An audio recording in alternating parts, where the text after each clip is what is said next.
Agora 9h11 aqui na Rádio Bandeirantes, no Jornal Gente, conosco ao vivo, a ministra do Planejamento, Simone Tebet. Ministra, bom dia, seja bem-vinda. Feliz Dia das Mulheres pra gente. Bom dia a todos os ouvintes da Rádio Bandeirantes. É um prazer nesse dia especial para nós mulheres falar com todo o Brasil através do programa de vocês. E cumprimento todas as mulheres pelo dia, em nome da Thaís e da Sônia. Obrigada, a gente agradece. Obrigada, ministra. Ministra, a senhora tem defendido, e isso deve acontecer hoje, mudanças na legislação para garantir equiparação salarial, igualdade salarial entre homens e mulheres, mas essa previsão já existe, inclusive, na Constituição. Do ponto de vista da lei, que deve vir hoje com a assinatura desse projeto de lei, o que é que muda, o que é que dá para fazer?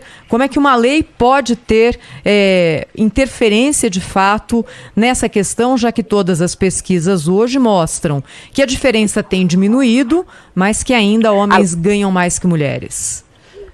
Olha, primeiro é importante você ter lembrado, e eu vou um pouquinho mais distante para lembrar que a equiparação salarial, a igualdade de salários entre homens e mulheres, já consta há mais tempo que da Constituição, já consta há 80 anos na CLT. Olha que coisa, né? Há 80 anos que a CLT já fala que homens e mulheres na mesma função, né, com a mesma, claro, capacidade, o mesmo currículo, tem que receber igual salário. Quando veio a Constituição de 88, ela não faz essa referência, mas pela primeira vez, só em 88, foi colocado num texto de uma Constituição que homens e mulheres são iguais em direitos e obrigações. E a partir daí, nós podemos, em 2017, eu já estava como senadora, na reforma trabalhista, nós colocamos pela primeira vez a história da multa. Ou seja, nós vimos que a CLT, só por exigir igualdade salarial, não estava surtindo efeito, porque no Brasil uma mulher chega a ganhar até 25% menos que um homem, e se for uma mulher preta, até 40% menos. Então nós colocamos um texto que nós achávamos que seria suficiente, lamentavelmente não é, e no texto acabou sendo alterado, porque era a forma de se chegar a um consenso, estabelecendo que a multa seria de até metade do maior benefício previdenciário, ou seja, seria uma multa de até mais ou menos R$5.000. E isso, ao invés de servir de estímulos para a igualdade salarial, fez o efeito contrário, porque muitos empregadores de má fé, não estou dizendo que todos são, muito pelo contrário, estou dizendo apenas aqueles que, de má fé, eles falavam assim, eu não vou pagar, e se porventura for para a justiça, eu vou pagar só R$5.000 de multa. Então, de 2017 para cá, a bancada feminina, eu era líder da bancada, nós fizemos aqui toda uma romaria, né? Pegamos um projeto da Câmara, levamos para o Senado, aprovamos o projeto, estabelecendo uma multa maior. Lamentavelmente, o projeto foi aprovado pela Câmara, foi aprovado pelo Senado, mas o ex-presidente Bolsonaro devolveu o projeto porque alegaram que tinha tido uma irregularidade na votação, aquelas coisas de quando não se quer, né, ele poderia vetar e nós derrubaríamos esse veto, e houve esse acordo para devolver. Quando foi na campanha, isso foi uma das promessas, foi um dos compromissos que fiz na campanha, em todos os debates, nos próprios palanques, quando fui apoiar o presidente Lula, foi o primeiro pedido que fiz a ele. Presidente, está na hora de sairmos na frente, porque esse é um desafio do mundo. O mundo trata diferente as mulheres e homens no ambiente de trabalho. O Brasil tem que sair pioneiro nisso. E o presidente Lula encampou isso no segundo turno, usou nos seus debates, nas suas propagandas eleitorais, e hoje ele apresenta esse projeto, que eu não posso entrar em detalhes, porque ele é que vai entrar, mas é um projeto amplo, que, óbvio, começa de um jeito, e óbvio que o Congresso Nacional vai ter toda a liberdade de fazer ajustes, debater, e, obviamente, a partir daí, aprovar a nossa tão sonhada igualdade de salários entre homens e mulheres. Mas, de forma objetiva, é isso. Vai ter que doer no bolso. Se não doer no bolso, infelizmente, nós continuaremos tendo essa injustiça social com as mulheres brasileiras. Ministra, bom dia, bem-vinda ao nosso programa. Eu fico imaginando aqui a senhora que hoje, que é uma profissional de sucesso, né, chegou a ministra de Estado e tal, depois de ter sido senadora e ocupado diversos cargos. Eu gostaria que a senhora nos trouxesse assim a sua, não diria avaliação, mas assim, qual a atitude que a senhora recomendaria às mulheres muito jovens, ou não, né, mas que sonham crescer profissionalmente no setor público, mas principalmente na política brasileira. Que tipo de atitude, a senhora, baseado na sua experiência, né, uma experiência de sucesso, evidentemente, o que é que a senhora recomendaria, né, do ponto de vista do comportamento, da atitude da mulher que pretenda seguir, por exemplo, uma carreira como a sua? Bom, primeiro bom dia, Pedro, bom dia, Cláudio. Adoro quando me fazem essa pergunta, sabe por quê? Porque a forma que a gente tem de nos dirigir às mulheres, dizer que nada é fácil para nós e que a principal atitude que a gente tem que ter é coragem, né? O sobrenome de todas as mulheres brasileiras é coragem. Apesar de todos os vendavais, eles são diários, a mulher encontra força e coragem no amor que ela tem pelos seus filhos, pelos seus companheiros, né, pela sua família. É isso que faz uma mulher de chão de fábrica, uma professora, uma enfermeira, uma profissional liberal, uma jornalista, uma política, sair de casa todos os dias sabendo de todas as discriminações, às vezes assédio sexual, às vezes, sim, todos os tipos de humilhação. Apesar de tudo isso, ela fala assim, eu tenho que ter força porque eu tenho que sair de casa. Pela minha filha, pelo meu filho, pela minha família, pelo meu companheiro, eu preciso, eu mesmo por mim mesmo, porque eu sou às vezes sozinha, eu preciso me manter, eu preciso aguentar, né, as intempéries da vida. Então é isso, é coragem. Por que eu gosto dessa pergunta? Porque assim, as pessoas olham para mim e acham assim, poxa, mas uma pessoa de sucesso porque teve oportunidade na vida, pôde estudar, pôde ir para uma universidade, isso é verdade, né? Eu sou uma privilegiada, lamentavelmente, nesse aspecto. O fato de ser uma mulher branca já me coloca numa condição mais favorável, porque lamentavelmente a discriminação maior é ainda contra, né, em relação à mulher negra, mas é preciso entender o outro lado. Às vezes que eu mais ganhei foi quando eu perdi na vida. Então, assim, o recado que eu deixo para as mulheres é o seguinte, no mundo ocidental nós temos mania de só enaltecer o sucesso como se a gente não pudesse ter o direito de errar ou de perder. E é vergonhoso perder. Não, não é vergonhoso perder. O vergonhoso é estar do lado errado da história, é fazer o que não é certo. Estar do lado certo da história, fazer aquilo que manda os ensinamentos, né, da família, ou mesmo da sua religião,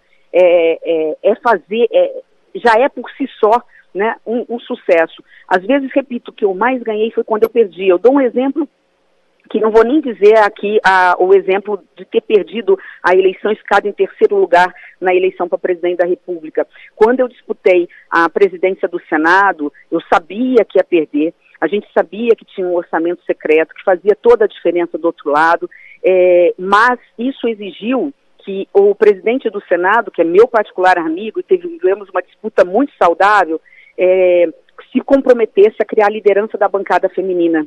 E ele cumpriu depois, eu perdi, ele cumpriu. As meninas se reuniram, as senadoras falaram, não é justo, você tem que ser a nossa líder. Eu virei líder da bancada feminina por ter disputado a presidência do Senado, mesmo sem estar com esse intuito. E o fato de ter se criado a liderança da bancada feminina fez toda a diferença na CPI da Covid. A CPI da Covid é outra pelo fato das mulheres, das senadoras terem podido entrar na CPI, porque tinha liderança da bancada, então nós podemos exigir um espaço de fala na CPI. O resto é história, vocês conhecem, sabem o papel valoroso que as mulheres no Senado tiveram na CPI da Covid, né? Nós estamos conversando com a ministra do Planejamento e Orçamento, Simone Tebet. Ministra, aqui é a Sônia Blota, cumprimento a senhora também, né, nesse 8 de março, que é um dia muito importante, é uma data que a gente precisa fazer aí as nossas, conquistar, né, mais espaço ainda, olhar para trás, para os avanços, mas também seguir na trilha aí para que a gente consiga essa igualdade tão almejada. E hoje mais cedo, ministra, eu trouxe uma pesquisa do Sebrae que fala sobre a mulher que está se tornando dona de negócios no Brasil, mas também traz um reflexo da mulher trabalhadora. As mulheres no nosso país... Cortou um pedaço. Eu repito. Teve um pequeno corte aqui. Tá bom, então vamos voltar a falar. Que eu dizia que uma pesquisa do Sebrae fala sobre as mulheres de sucesso, né, como donas de negócios e também sobre as trabalhadoras. E o reflexo que a pesquisa detecta sobre as trabalhadoras é que elas ainda são muito sobrecarregadas com tarefas domésticas. E isso pode prejudicar no avanço profissional. O que a política pública pode fazer hoje pelas mulheres para que essas tarefas de casa, coisas que são culturais, que é ser mãe, ser dona de casa, enfim, às vezes muitas são mães solteiras, mas precisam avançar aí no mercado de trabalho. Qual é a política pública? O que se espera hoje dos governos, tanto dos municípios, dos estados, como do governo federal, ministra? Bom, você tocou no assunto que você já deu uma parte da resposta, Sônia, quando falou que é uma questão cultural. Que bom que agora esses meninos estão sendo educados, diferentemente das nossas mães, que sempre educaram os seus filhos a respeitar as mulheres, mas não tinham, assim, essa capacidade de ampliar o debate, de falar desculpa que aqui está muito barulho, que a gente vai começar aqui a sessão. Mas não tinham esse diálogo mais aberto com os seus filhos, diferente, nós agora como mães já fazemos isso com os nossos filhos, então é uma questão cultural que está sendo mudando rapidamente. Hoje você vê jovens de 30 anos, pais que ajudam em casa, ajudam com os filhos, isso está mudando, mas é preciso, você falou e foi feliz, que políticas públicas acelerem esse processo. Há várias ideias, como por exemplo, a questão da licença parental, a licença maternidade, depois se estender por mais pelo menos 1 mês, 2 meses, para que os homens possam entrar com essa licença, ou mesmo a licença de 4 meses poder ser dividida, os 2 primeiros meses para a mulher e os 2 últimos meses para os homens, se assim for um interesse do casal. Há uma série de avanços nesse sentido, de políticas públicas que precisam, obviamente, de debate com a sociedade, de audiências públicas, mas é algo que assim, a bancada feminina no Congresso Nacional tem debatido e tem discutido. E qualquer sugestão é mais do que bem-vinda. Ministra Simone Tebet conversando com a gente ao vivo. A gente está percebendo que vai começar uma sessão em que a ministra vai participar lá no Congresso Nacional. A última pergunta da minha parte aqui, ministra, para a gente encerrar nesse Dia Internacional da Mulher. Quais são os obstáculos, né, que a mulher encontra para participar de uma maneira mais ativa na política? A gente tentou aí, de alguma forma, colocar regras. Vimos em eleições passadas que laranjas foram colocadas para que os políticos tivessem acesso ao dinheiro dos partidos, que era restrito ali à cota das mulheres. Quais são esses obstáculos que a senhora enxerga que precisam ser enfrentados para a gente ter uma participação mais ativa das mulheres sem esses arranjos aí, esses conchavos que vez por outra vêm ao noticiário? Nesse ponto nós avançamos muito. Há 8 anos atrás, os tribunais fizeram o dever de casa que o Congresso não teve a coragem de fazer. Nós éramos 30% de mulheres candidatas, né, e não tínhamos 30% de tempo de rádio e televisão. Nós tentamos aprovar um projeto de lei, não passou. O Superior Tribunal Eleitoral acabou batendo o martelo, virou jurisprudência e, portanto, agora é regra. Nós temos o mesmo tempo de rádio, de televisão e de fundo partidário eleitoral que proporcionalmente 30% que os homens. Isso fez toda a diferença. Nós saímos há 8 anos atrás, só para ter uma ideia, de mais ou menos mulheres deputadas para 74, 75 ou 76, eu não me lembro. Aumentou mais de 45% numa única eleição com essa regra. E agora essa que é a última eleição, que foi a segunda eleição com essa regra, nós chegamos a 91 mulheres, é um número histórico, para você ver como a lei faz diferença e a lei tem resultado. E por fim, eu tenho um projeto de lei que esse sim resolve o problema dessa questão de candidaturas laranjas, que é estabelecendo que todos os partidos que tenham pelo menos 30% de mulheres nas suas executivas, porque é a executiva do partido que decide tudo numa eleição, decide quem é candidato, quem não é candidato, decide a divisão do bolo, do fundo partidário eleitoral para a campanha, escolhe as mulheres com mais capacidade de se eleger ou não. Se você tiver 30 mulheres ali, né, executivas, elas não vão deixar aparecer laranjas. Elas vão atrás de mulheres competitivas, mulheres que têm voto. Eu acho que esse é um grande projeto, espero que assim eles avancem também nesse projeto que eu deixei aqui no Congresso Nacional. Ministra do Planejamento, Simone Tebet, falou ao vivo conosco aqui no Jornal Gente da Rádio Bandeirantes. Obrigada, ministra. Mais uma vez, bom Dia Internacional das Mulheres pra gente. Todos. Obrigada. Obrigada, ministra. Um abraço. Rede Bandeirantes de Rádio.